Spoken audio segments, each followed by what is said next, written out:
Good evening, my little angels. Did any of you recognize this soothing melody? It's the well-known Moonlight Sonata. And do you know who wrote it? Well, if you don't, today's story will give you the answer. If you know already, don't go anywhere still. You might learn something interesting about this person. And tonight we are going to listen to Ludwig and the Enchanting Melodies. Once upon a time, in a small town in Germany, there was a boy named Ludwig van Beethoven. Even as a young child, Ludwig demonstrated an extraordinary musical talent. One day, when he was just 4 years old, Ludwig sat before the old piano in his house and played back the melodies from a town concert he had heard. His parents, amazed and delighted, realized that Ludwig truly had the gift for music. Ludwig's father was immensely proud of his son, but he was also very strict. He wanted Ludwig to become a great musician like Mozart. So he taught Ludwig to play the piano from an early age and required him to practice for many hours each day. Even when tiredness brought tears to his eyes, Ludwig never gave up. He loved music and believed that music was the language of his heart.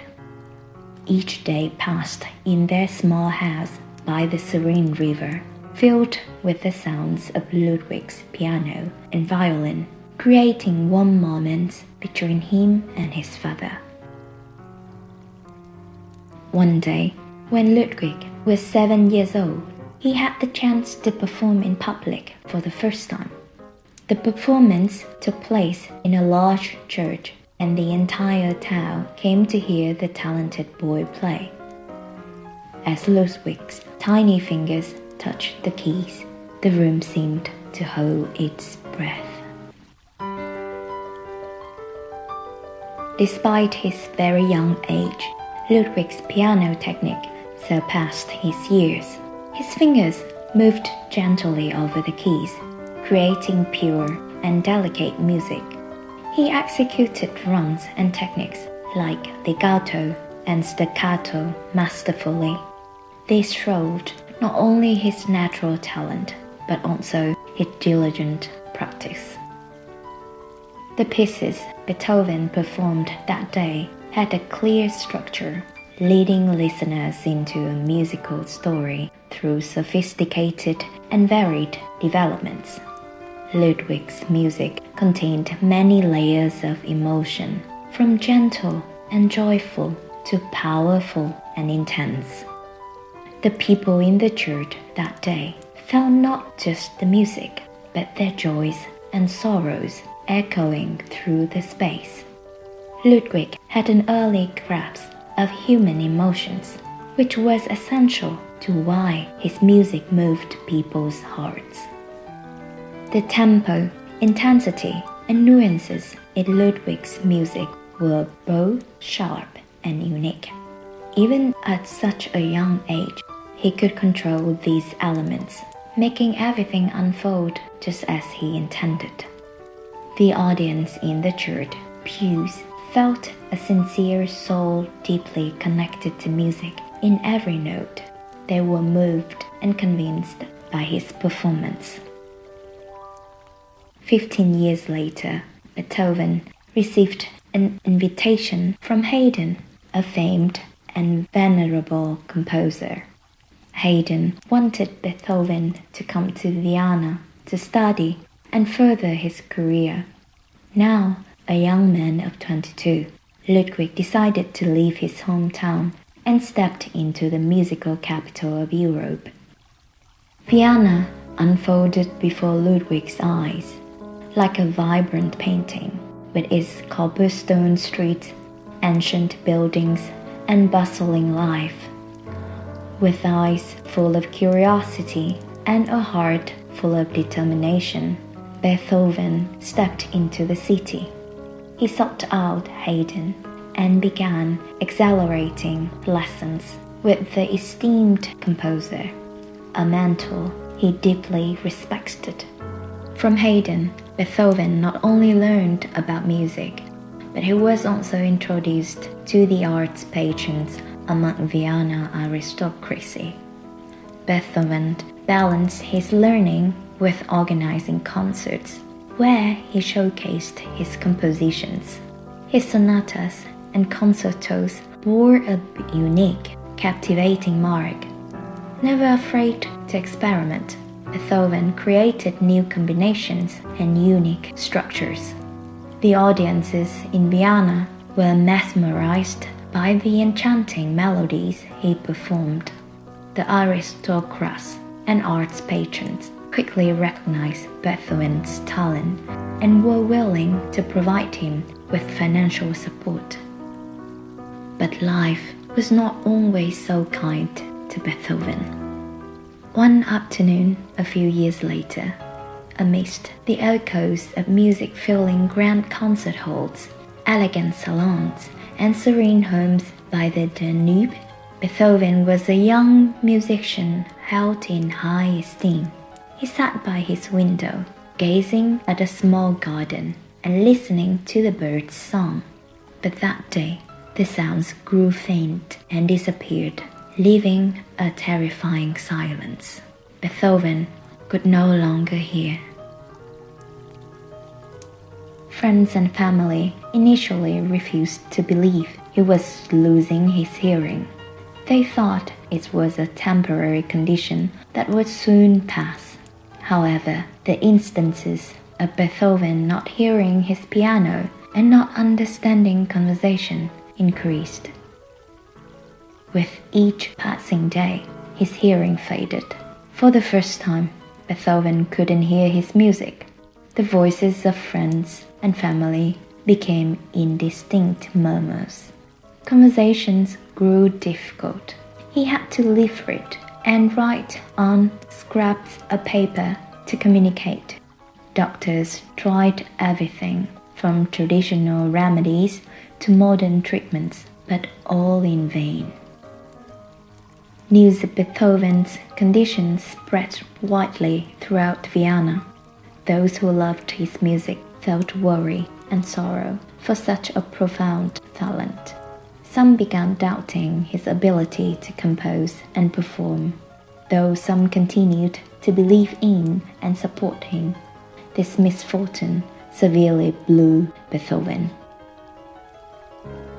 In his soul, Beethoven faced intense emotional storms. Fear, despair, and sorrow engulfed him, and he had to fight these feelings every minute, every second. But even as sounds seemed to abandon him day by day, Beethoven continued to compose. One night, under the gentle moonlight in his small room, Beethoven sat at his piano. The golden light of the moon bathed the lake outside his window. The scene was peaceful and dreamy. This serene beauty touched the most profound emotions within Beethoven's heart, feelings he found difficult to express through words. Beethoven remembered the long nights sitting under the starlit sky, feeling the peace and stillness of nature. He began to compose, letting his emotions flow through his fingers. The Moonlight Sonata, his immortal piece for the piano, was born in this way.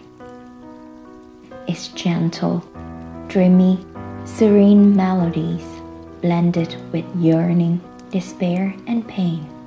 A love song to the moon for a heart that had just begun to love but was already facing destiny's hardships.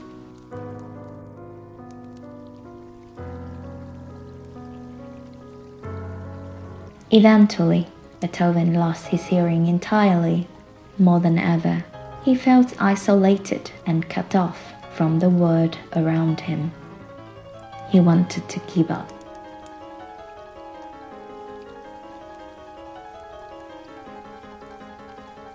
Yet, darkness did not always conquer Beethoven's heart. Though the external world became a silent void, inside him, melodies still resonated. In moments when the light of his love for music and his faith burned brightly, Beethoven found ways to adapt to his new circumstances. He placed his piano against the wall so the sound vibrations could travel through objects to his hands and body. Beethoven also used a metal device he called a lung. He placed it in his mouth and connected it to the piano string. This way, he could feel the sound vibrations through his jawbone.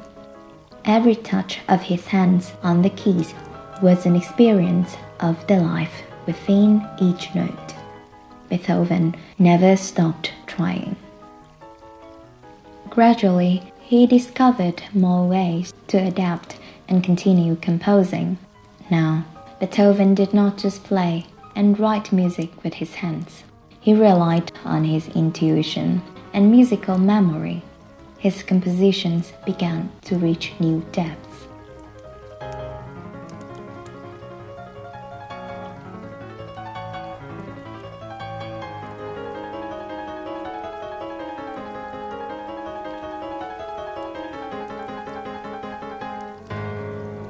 A winter of many years later, Beethoven lived through many long time in the world's silence. One night, under the flickering candlelight in his small room, Beethoven sat at his desk to write music. He felt his heart beat like the melodies of an unfinished symphony. Life tested him with loneliness and stillness, but the creative fire within him still burned bright. Beethoven found inspiration in Friedrich Schiller's poem, Ode to Joy. Through its verses, Beethoven felt love and hope for a world where all humans would become brothers. The poem conveys a strong desire for freedom and happiness. Beethoven transformed these words into music.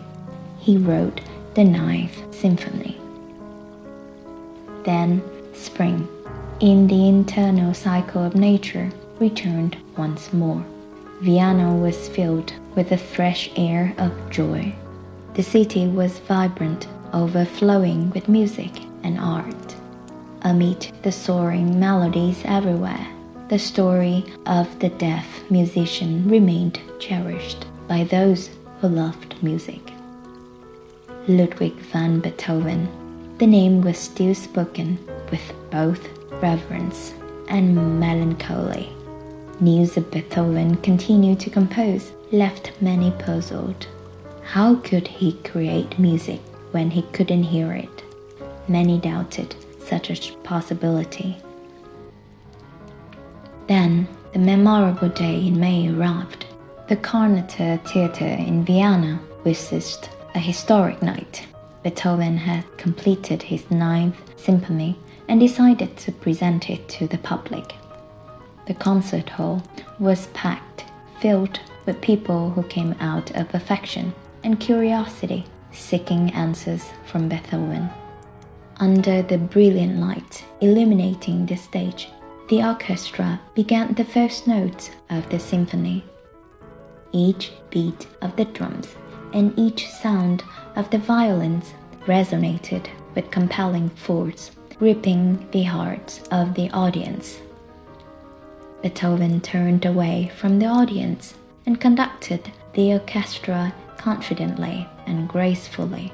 Each measure, each beat flowed from him naturally and passionately, as if the sounds were not just expressions of his soul and heart, but as though he could still hear and live wholly within them. The choir reached the moment to sing the words of Ode to Joy. An indescribable emotion filled the concert hall. The singing echoed, calling for peace, love, and unity. The audience stood silent, hearts racing, eyes brimming with tears, gazing at the stage and the conducting artist.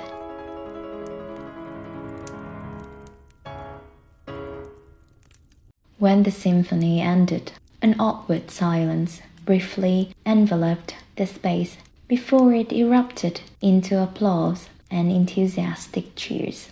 Beethoven heard nothing, unaware of the audience reactions, as he stood with his back turned to them. He remained motionless, his shoulders drooping after completing the piece. A musician in the orchestra approached, turned Beethoven to face the audience. Only then, seeing the bright faces and the ceaselessly clapping hands, did Beethoven genuinely understand that he had triumphed over fate, that he had overcome adversity, and that his career was once again acknowledged and celebrated. From that night onwards, Vienna and the entire world of music spoke of Beethoven as a musical genius and a symbol of resilience, strength, and the indomitable will to overcome all obstacles. The music he created was not just born of hearing, but from the wholeness of his being, and that deeply touched the hearts and souls of those around him.